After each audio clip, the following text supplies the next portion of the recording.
예전에 한 시골에 허영심이 많은 여인이 살고 있었습니다.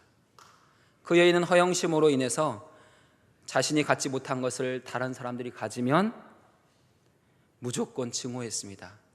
그러다가 결국 자기 집까지 저당 잡히는 신세가 되었습니다. 왜냐하면 이웃집 사람들이 좋은 물건을 살 때마다 자기는 더 좋은 것을 사기 위해서 빚을 냈기 때문입니다. 어느 날 이웃집 사람이 텔레비전을 구입했습니다. 예전에는 텔레비전을 사면 안테나가 따라왔습니다. 보고 있는데 지붕 위에 뭔가를 설치하고 있는 거예요. 그래서 이웃집 사람에게 찾아가서 물었습니다. 저 지붕에 있는 저 나뭇가지 같이 생긴 것이 무엇입니까? 그러자 그 사람이 행복한 마음으로 그것이 무엇인지를 설명해 줬어요. 텔레비전인데 저거를 지붕 위에 설치해야지 깨끗하게 잘 볼 수 있습니다 라고 가르쳐 주었습니다. 그 여인은 충격을 받았습니다. 텔레비전? 당장 갖고 싶다, 빨리 갖고 싶다, 그런 마음이 들었어요. 집으로 돌아와서 남편을 졸랐습니다. 여보, 옆집에 텔레비전이라는 게 들어왔어요. 우리 집에도 빨리 삽시다. 남편이 말리는 거예요. 여보, 지금 우리 집에 빚이 얼마인지 아십니까? 좀 참으시오. 그 빚을 다 갚으면 텔레비전을 살 수 있도록 해주겠어. 근데 이 여인은 정말 참을 수가 없었어요. 억제할 수가 없었습니다. 다음 주가 되자 또 한 집에서 텔레비전을 산 거예요. 지붕 위에 안테나가 세워졌습니다. 또 얼마의 시간이 흐르자 그 동네 대부분의 집들이 다 안테나가 세워졌어요. 이제 남은 집은 이 여인의 집밖에 없습니다. 여인 너무 속상한 거예요. 다른 사람들은 다 갔는데 나만 텔레비전을 못 갔네? 그래서 생각하다가 한 가지 좋은 생각이 났습니다. 텔레비전을 파는 곳에 가서 텔레비전 살 돈이 없어가지고 안테나만 샀어요. 그래가지고 집에 와서 안테나를 지붕 위에 설치했습니다. 이제 사람들이 우리 집에도 텔레비전이 있는 줄 알겠지? 그래, 안테나만 있어도 내 마음이 좀 편안하고 든든하다, 그런 생각을 하게 되었습니다. 이 이야기는 우리 성도들에게 온전한 믿음이 무엇인지를 생각하게 합니다. 허영심이 많았던 그 여인이 갖고 싶었던 텔레비전과 안테나는 우리의 신앙을 비유하지요. 텔레비전, 수상기와 안테나는 모두 다 있어야지 그 기능을 발휘할 수 있습니다. 텔레비전, 수상기는 보이지 않는 우리의 내면의 믿음을 이야기합니다. 안테나는 우리의 겉으로 드러나는 믿음의 모습들을 보여주고 있습니다. 우리의 믿음에서 이 둘 중 하나도 없다면 온전한 믿음이라고 할 수가 없습니다. 마치 야고보 사도가 믿음이 그의 행함과 함께 일하고 행함으로 믿음이 온전하게 되었느니라 라는 말씀의 확증이라고도 할 수 있지요. 하나님은 오늘 살아가는 모든 성도들이 겉으로 보여지는 신앙생활의 모습과 내면의 믿음이 고르게 균형 있게 성장하는 온전한 그리스도인들이 되기를 기대하고 원하십니다. 하지만 모든 성도들이 하나님이 원하시는 만큼 신앙생활의 모습과 내적인 믿음의 균형을 이루지 못하고 살아갑니다. 우리가 잘 알고 있는 중풍병자와 내 친구의 이야기는 온전한 믿음에 관한 우리의 고민에 좋은 답을 주고 있습니다. 예수님은 갈릴리 지역에서 제자들을 부르시고 많은 병자들을 고쳐주셨습니다. 점점 그 명성이 높아져 갔습니다.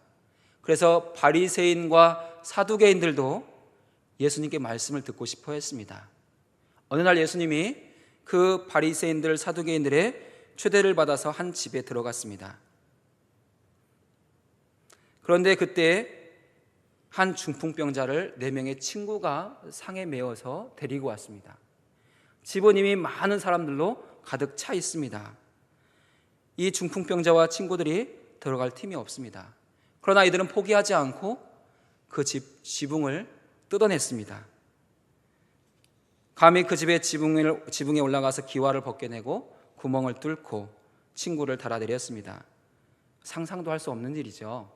남의 집 지붕을 뜯었으니까요. 그런데 예수님은 그들의 믿음을 보시고 그들의 믿음을 칭찬하시며 구원을 선포해 주셨습니다. 만약 예수님께서 그 중풍병자를 고쳐주시지 않고 그들의 믿음을 드러내시지 않았다면 그들은 관원들에게 잡혀갈 그런 처지였습니다. 우리는 이 이야기를 우리의 삶에 적용해 볼 수 있습니다. 오늘 우리에게도 영적인 중풍병이 있기 때문입니다. 우리에게, 우리 가정에, 우리 교회, 이 나라의 민족 가운데 언제나 중풍병과 같은 문제들이 가득 있습니다. 이미 몸에 병이 찾아왔고 그 상태는 굳어져서 수많은 노력을 기울이지만 쉽사리 해결되지 않는, 치료되지 않는 그 문제들이 있습니다. 우리 안에 있는 영적인 중풍병은 무엇이겠습니까? 마음은 있는데 몸이 말을 듣지 않고 생각은 절박한데 근육이나 신경이 움직이지 않는 것, 그게 중풍병입니다. 우리가 영적으로 비참함을 느끼지만 육체의 그 불능으로 말미암아서 빠져나오지 못하는 상태가 있다면 그것이 우리의 중풍병입니다. 죄의 비참함과 절망의 더러움, 부끄러움을 인식하지만 육신이 죄에 붙잡혀 있어서 여전히 그 쾌락에서 벗어나지 못하고 있다면 그것이 우리의 중풍병입니다. 우리가 삶의 주변에서 많이 보는 중독의 문제들, 도박의 문제들, 또 여러 가지 삶의 성적인 타락들, 그런 것들이 우리의 중풍병의 하나가 되는 것이죠.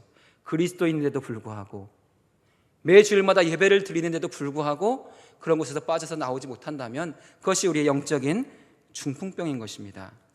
안 되는 줄 알면서 우리는 계속해서 그 일을 잘하는 재주를 가지고 있습니다. 죽을 줄 뻔히 알면서도 우리는 죽을 일을 합니다. 사망의 길인 줄 알면서도 그 길에서 돌이키지 못하고 여전히 사망의 길을 걷는 그 모습들이 우리 가운데 있습니다. 우리가 이런 중풍병을 앓고 살아가지만 아직 우리에게는 믿음이 있습니다. 그 믿음으로 예배를 드리고 기도하고 봉사하고 섬기며 살아갑니다. 우리에게 심각한 중풍병의 문제가 있지만 우리가 너무 교회 생활을 잘하고 겉으로 보여지는 모습이 천사와 같으면 많은 사람들은 우리 안테나를 보고 칭찬합니다. 아, 참 믿음이 좋은 분이다. 그래, 교회를 다니고 예수를 믿으면 저만큼 해야지. 그러나 그들은 그 내면의 깊은 세계들을 보지 못하기 때문에 그렇게 인정하고 칭찬하는 것이지요. 사람은 그 깊은 내면을 볼 수 없지만 하나님은 깊은 내면을 보시고 계십니다.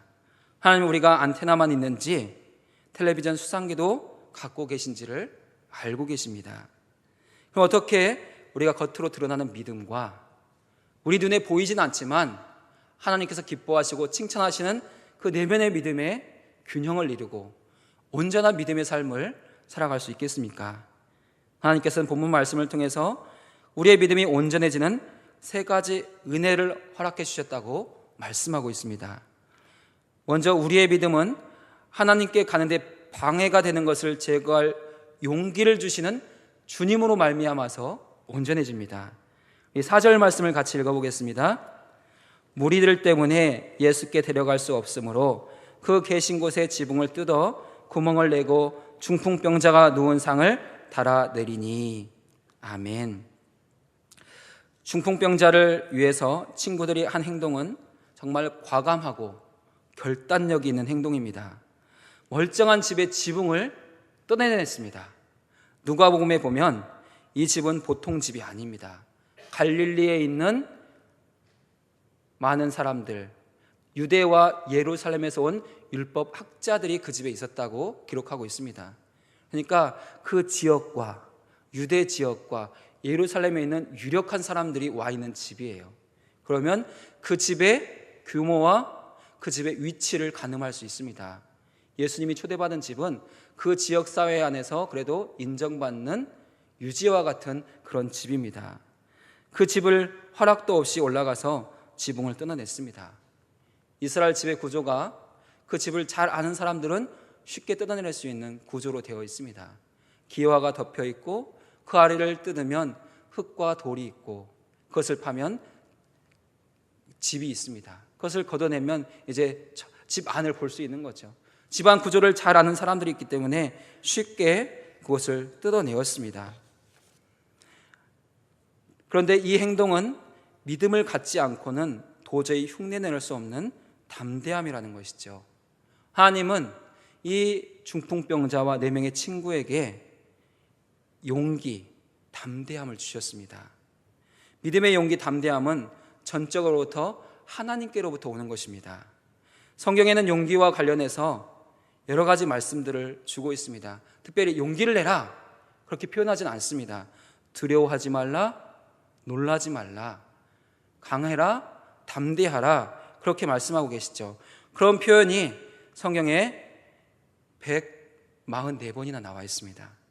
이 말씀들은 제안이 아닙니다. 용기 좀 내줄래? 그런 게 아니라 강해라, 담대하라, 두려워하지 말라, 놀라지 말라 명령입니다. 주님은 믿음의 사람들에게 이 용기를 가지라고 명령하시고 그 용기를 가지고 주님 앞에 나올 때 그들이 어떤 처지에 있든지 구원받는 은혜를 허락해 주시는 분이십니다. 하나님이 주시는 용기는 기술이나 재능처럼 인간이 자기 것으로 삼을 수 있는 어떤 능력이 아닙니다. 선물입니다.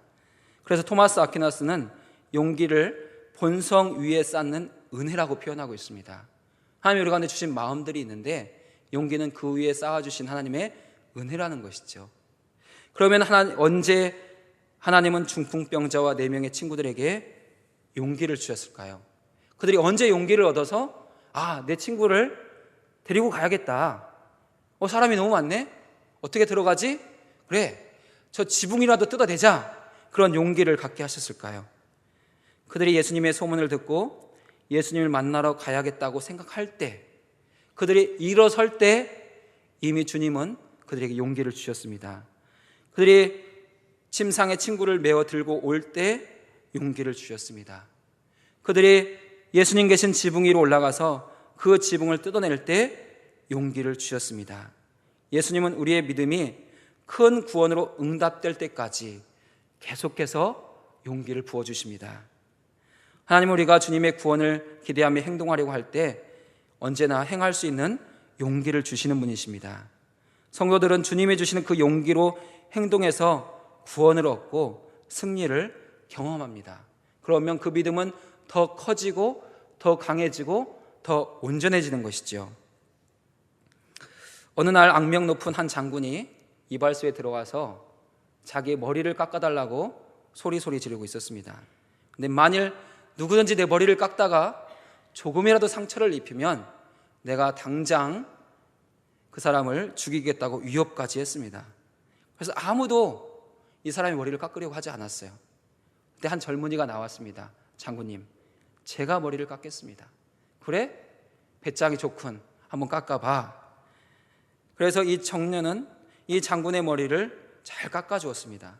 상처 없이 부드럽게 잘 깎아주었죠. 그러자 그 장군이 기특하다고 칭찬하며 물었습니다. 그래? 내가 너를 위협할 때 무섭지 않았냐? 두렵지 않았느냐? 그렇게 물었어요. 그러자 무엇이 두렵습니까? 만약 제가 장군님의 머리를 깎다가 면도를 하다가 상처를 입히면 제가 먼저 장군님을 죽이려고 했습니다. 그렇게 말하는 것이었어요. 용기, 담대함을 발휘하면 사람들은 다른 사람이 하지 못하는 많은 일들을 할 수 있습니다. 그런데 그 용기가 주님이 주시는 용기라면, 하나님께서 주시는 용기라면 그 성도와 공동체는 반드시 승리하게 되어 있습니다.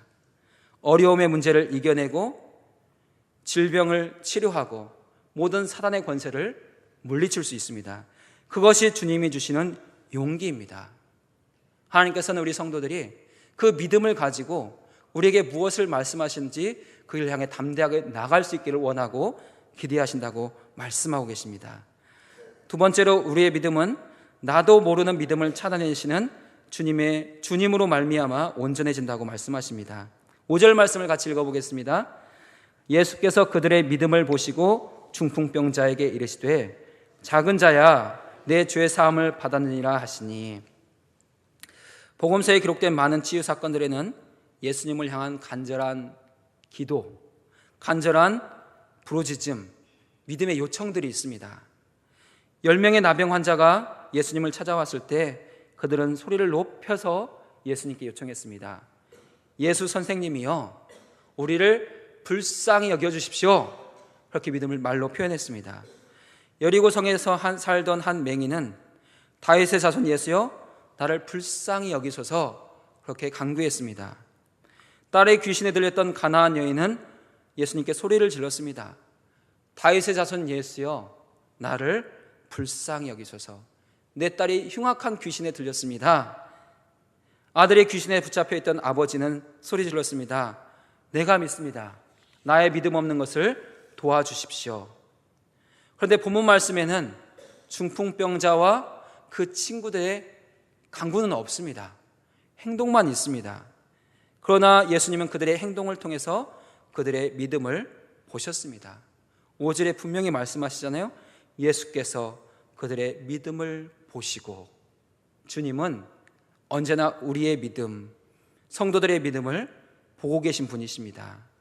예수님은 중풍병자와 친구들이 그저 병만 나아보겠다는 기대로 지붕을 뜯고 있지 않다는 것을 아셨습니다. 예수님은 그들의 심령 깊은 곳에 있는 믿음을 찾아내셨고, 많은 사람들이 알도록 그들의 믿음을 드러내셨습니다. 마가는 오직 예수님만이 그들의 믿음을 보셨다고 기록하고 있습니다. 그 집안에는 많은 사람들이 있었습니다. 서기관들이 있었습니다. 바리새인들이 있었습니다. 율법 학자들이 있었습니다. 그러나 그들은 그들의 그 중풍병자와 친구들에게서 믿음을 보지 못했습니다. 오히려 무례함을 받습니다. 어떻게 저런 행동을 할 수 있지? 어떻게 우리 집 지붕을 뜯을 수 있지?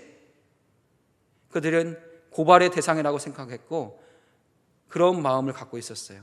하지만 예수님은 그들에게서, 그들의 중심에서 믿음을 보셨습니다. 예수님은 우리 성도들이 개인적으로나 공동체적으로나 믿음의 행동을 할 때 그것이 믿음에서 비롯되었는지, 믿음은 없지만 많은 사람들이 그 일을 하기 위해서 몰려가기 때문에 하고 있는 것인지 정확하게 아시는 분이십니다. 그렇기 때문에 우리가 매일매일을 살아가면서 내가 하고 있는 모든 행동에 믿음을 담는 것이 중요합니다. 우리의 믿음은 예수님께 보여져야 하고 예수님의 귀에 들려져야 합니다. 그것도 골방의 은밀한 곳에서 뿐만 아니라 하나의 밝은 곳에서도 우리의 믿음은 많은 사람들에게 보여져야 되는 것이죠. 사랑하는 여러분이 주님 앞에 언제나 아름다운 믿음을 보여드릴 수 있는 그러한 행위와 믿음의 귀한 내적인 믿음을 갖고 살아갈 수 있는 은혜가 함께 하시기를 주의 이름으로 축원드립니다. 예수님은 중풍병자와 친구들에게서 믿음을 보셨지만 그곳에 있던 많은 사람들은 그곳에서 믿음을 보지 못했고 오히려 불신앙을 드러냈습니다. 예수님은 그들의 불신앙도 보고 계셨다고 말씀하고 있어요. 7절 말씀에 그렇게 기록되어 있죠. 이 사람이 어찌 이렇게 말하는가? 신성 모독이로다. 오직 하나님 한 분 외에 누가 능히 죄를 사하겠느냐? 근데 8절을 보면 그들이 속으로 생각했다고 기록되어 있습니다. 그 집안에 있던 많은 사람들이 속으로 생각했어요. 참 참담하다. 예수 이 사람이 누구이기에 하나님 한 분밖에 사할 수 없는 죄를 지금 사한다고 선포하는가? 그런데 주님은 그들의 생각을 아시고 말씀하셨습니다. 9절 말씀 같이 읽어보겠습니다. 중풍병자에게 내 죄 사함을 받았느니라 하는 말과 일어나 내 상을 가지고 걸어갈 하는 말 중에 어느 것이 쉽겠느냐? 예수님은 그 집안에 있는 많은 사람들의 그 생각을 아시고 그들이 지금 믿음이 없는 것, 특별히 예수님에 대해서 불신앙하고 있는 것을 아시고 그 불신앙까지도 드러내셨습니다. 예수님은 오늘 우리의 모든 삶, 말과 행동에서 믿음을 보시고 우리가 믿음으로 하는 모든 일에도 능력을 부어주십니다. 그 능력으로 말미암아 그 능력을 경험할 때 우리의 믿음은 더욱더 견고해지고 온전해지는 것이죠. 오늘 우리 안에 있는 분명한 믿음, 신앙을 보고 계신 분이 예수님은 것을 기억하면서 내 안의 믿음이 더욱더 커지고 견고해지길 날마다 기도하고 사모하는 우리 모두가 되시기를 주의로 축원드립니다. 마지막으로 예수님은 침상을 들고 일어나 걸어갈 수 있는 힘까지 더해서 우리의 믿음을 온전케 하신다고 말씀하십니다. 12절 말씀 같이 읽겠습니다. 그가 일어나 곧 상을 가지고 모든 사람 앞에서 나가거늘 그들이 다 놀라 하나님께 영광을 돌리며 이르되 우리가 이런 일을 도무지 보지 못하였다 하더라. 아멘. 중풍병자와 친구들을 살펴보면 처음에는 주님 앞에 올 때 그들의 마음에 믿음이 있었습니다. 장애물 치울 때에도 믿음이 있었습니다. 주님이 그들에게 그 장애물을 제거할 담대한 용기를 주셨습니다. 그리고 그 중풍병자가 그 침상을 들고 일어설 때에도 주님은 용기를 주셨고 그렇게 일어설 힘을 주셨습니다. 그리고 돌아갈 때에는 주님이 주신 말씀과 치료와 생명을 가지고 돌아가는 은혜를 허락해 주셨습니다. 중풍병자와 친구들은 믿음을 가지고 예수님을 찾아왔고 주님의 말씀에 순종함으로 이런 귀한 일들을 이루어내었습니다. 근데 주님이 그렇게 말씀하셔도 그 행동을 하지 못하는 우리의 모습이 있고 우리 성도들의 모습이 있습니다. 내가 병 가운데 있는데 주님이 말씀을 통해서 너의 병이 다 나았다, 이제 약 먹지 마. 그러면 그 약이 쉽게 끊어지겠습니까? 네가 나한테 기도했으니까 다 나을 거야. 그런 믿음과 용기를 주셨다고 내가 치료하던 일을 당장 끊을 수 있겠습니까? 그렇진 않습니다. 대신 우리가 먹던 약을 계속해서 먹고 또 병원 치료는 계속하지요. 그러나 주님은 우리가 그 말씀에 순종해서 정말 병이 나았구나, 주님이 나를 치료하시는구나 믿고 일어설 때에 그 일어설 힘을 더하시고 실제로 그 모든 침상을 들고 정리할 수 있는 그 능력도 더하시는 분이심을 우리 가운데 말씀하고 있습니다. 성도는 그 말씀대로 지켜 행동할 때 놀라운 주님의 능력을 경험하게 됩니다. 누구든지 주님 앞에 올 때 자신의 믿음과 용기를 가지고 나오지만 돌아갈 때는 예수님께서 주신 말씀을 붙잡고 의지해서 돌아가야 합니다. 그럴 때 그 삶은 변화되고 온전해지고 회복되어지고 행복해집니다. 하나님께서 그런 놀라운 구원의 일들을 행하시면 우리의 삶에는 우리가 기대하지 못했던 더 크고 놀라운 은혜가 있습니다. 그것이 12절 말씀의 중간에 있습니다. 모든 사람들이 다 놀라 하나님께 영광을 돌리더라. 사실 중풍병자와 친구들은 그 중풍병이 병이 낫기만을 원했습니다. 주님이 주시는 그 작은 믿음, 작은 용기를 가지고 주님 앞에 나왔습니다. 그러나 주님은 그 믿음을 드러내시고 말씀하시고 감당할 힘을 주셨어요. 그리고 그들이 행동할 때 그 병이 실제로 나았습니다. 그리고 그 모든 사건은 그 집안에 있는 모든 사람들, 믿음이 없어서 어떻게 저 예수가 죄를 사한다고 말하는가, 신성모독이로다 라고 말했던 사람들이 오히려 하나님께 영광을 돌리게 되었다고 말씀하고 있습니다. 하나님, 오늘 우리의 믿음이 이와 같이 온전한 믿음이 되어서 우리의 믿음을 행동을 통해서 교회가 하나님께 영광을 돌리고 우리 주변에 믿지 않는 자들이 하나님께 영광을 돌리는 삶으로 연결될 수 있기를 원하시고 그렇게 우리의 삶을 이끌어 가시기를 기대하고 계십니다. 사랑하는 여러분의 삶을 주님 앞에 맡기십시오. 주님이 여러분에게 믿음을 주실 것이고 용기를 주실 것이고 일어날 힘을 주실 것입니다. 그 힘과 능력으로 허락하시는 믿음으로 말미암아 우리의 삶에 처해 있는 모든 문제들에서 승리하고 하나님을 영화롭게 하며 기쁘시게 하며 온 교회가 함께 주 앞에 영광 돌리시는 복된 은혜가 함께 하시기를 예수님의 이름으로 축원드립니다. 이 말씀을 기억하며 함께 기도하겠습니다. 하나님, 우리에게도 영적 중풍병을 이길 믿음의 용기를 주옵소서. 우리 안에 주님이 발견할 믿음을 부어주옵소서. 고통의 문제, 인생의 문제를 들고 일어설 힘을 주옵소서. 함께 기도하겠습니다.